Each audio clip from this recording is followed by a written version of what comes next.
और इसी जुड़ी खबर आपको दे रहे हैं, जहां अब ग्वालियर चंबल में नाराज नेताओं को मनाने की कवायद शुरू होने वाली है। ग्वालियर चंबल में उम्मीदवार घोषित होने के बाद कई जगह नाराजगी देखने को मिल रही है। उपचुनाव से पहले बागियों को मनाने में अब कांग्रेस जुटती नजर आ रही है। ग्वालियर चंबल में लिस्ट घोषित होने के बाद कई जगह विरोध का सामना भी करना पड़ रहा है। महेंद्र सिंह बौद्ध के दम पर दल बदलने के बाद पार्टी डैमेज कंट्रोल की मुहिम चला रही है। आपको बता दें कि इसको लेकर अब तैयारियां शुरू हो चुकी हैं। डॉक्टर गोविंद सिंह को दी गई है डैमेज कंट्रोल की जिम्मेदारी। और एक बार फिर हमारे साथ राजेश सक्सेना जी जुड़ चुके हैं। राजेश जी, जिस प्रकार से लिस्ट जब जारी हुई उसके बाद से हर तरफ से कुछ आवाजें उठनी शुरू हुई, कांग्रेस के अंदर ही कहीं ना कहीं नाराजगी की लहर उठने लगी और अब डैमेज कंट्रोल की कवायद शुरू हो चुकी है उपचुनाव से पहले।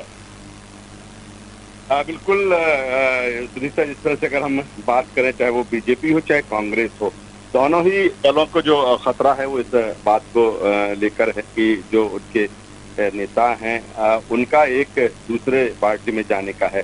हमने देखा कि बीजेपी से भी अछूती नहीं है। जिस तरह से बीजेपी में भी तमाम नेताओं की नाराजगी इस बात को लेकर है कि जो कांग्रेस के जो नेता आ रहे हैं उनके बाद कहीं ना कहीं जो भविष्य है वो उनको अधर में लग रहा है। कांग्रेस में कमोबेश यही स्थिति है। कांग्रेस में जिस तरह से 22 विधायक एक साथ उसमें मंत्री भी थे, बीजेपी ज्वाइन की और फिर 15 महीनों में ही कांग्रेस की सरकार गिर गई।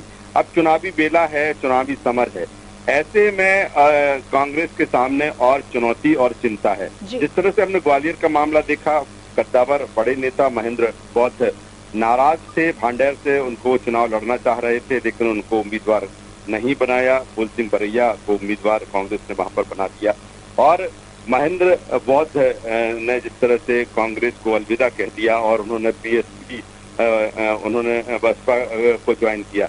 तो ये इसी के चलते अब कांग्रेस कहीं ना कहीं सख्ते में है, चिंता में है।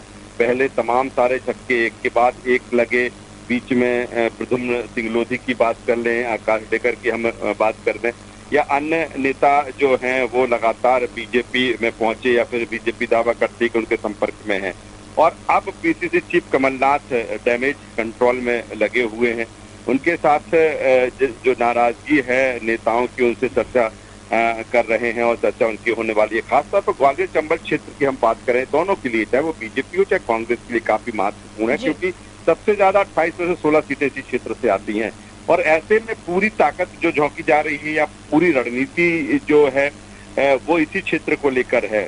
और इसी के बाद अब PCC chief Kamal Nath action mode में है और कहीं ना कहीं जो जिनमें नाराजगी है या जो हम कह सकते हैं बागी हैं या जो पहले जिन्होंने बगावत की, उनकी घर वापसी कैसे हो, इस दिशा में भी अब कांग्रेस सोच रही है कि सारे गिले शिकवे भूल कर जो जिन्होंने कांग्रेस के दामन छोड़ बीजेपी में हो गए थे, अगर वो आना चाहते हैं तो उनकी घर वापसी की जाए। हमने पारुल साहू के मामले में जिस तरह से देखा कि बीजेपी से उनका मोह भंग हुआ, वो वापस कांग्रेस में आई, फिर कांग्रेस ने यही कहा कि इनकी तो एक घर वापसी हुई है, क्योंकि उनके पिताजी कांग्रेस से पहले बिलोंग करते थे, फिर बाद में वो बीजेपी में शामिल हो गए थे। तो यही स्थितियां परिस्थितियां हैं और चुनाव के समय में अब कांग्रेस के सामने यही चिंता है और यही चुनौती भी है कमलनाथ के सामने की जिनमें नाराजगी है उनको बनाया जाए। लेकिन देखना होगा कि इस जय और मात के खेल में या फिर राजनीति जिस तरह से एक मौके की राजनीति का चलन हो चुका है, आज व्यक्ति नेता जो है वो फायदा देखता है कि किस पार्टी में उसको फायदा है, सरकार किसकी है। और इसी के चलते अब देखना होगा कि कांग्रेस के सामने एक बड़ी चुनौती भी है कि कैसे इन लोगों को रोक पाएंगे। लेकिन इतना जरूर है कि महेंद्र बौद्ध के रूप में एक बड़ा झटका लगा है और इसी के बाद जो पीसीसी चीफ कमलनाथ है वो एक्शन में है, कहीं ना कहीं मनाने की कोशिश में जुटे। बिल्कुल राजेश जी, लेकिन जिस प्रकार से चुनावी बेला में दल बदल होना या यूं कहें फायदे को देखकर दूसरा दल बदलना, ये एक आम सी बात है। लेकिन जिस प्रकार की स्थितियां मध्य प्रदेश में बनी है, जिस प्रकार से कांग्रेस को अपना एक बड़ा पूरा खेमा जो खोना पड़ा है, एक बहुत बड़ी कीमत चुकानी पड़ी है, उसके बाद कहीं ना कहीं अब बहुत ज्यादा यहाँ पर जद्दोजहद या बहुत ज्यादा यहाँ पर उठापटक करने की जरूरत पड़ती नजर आ रही है। यही वजह की लगातार पीसीसी चीफ कमलनाथ भी बहुत ज्यादा एक्शन मोड में नजर आ रहे हैं।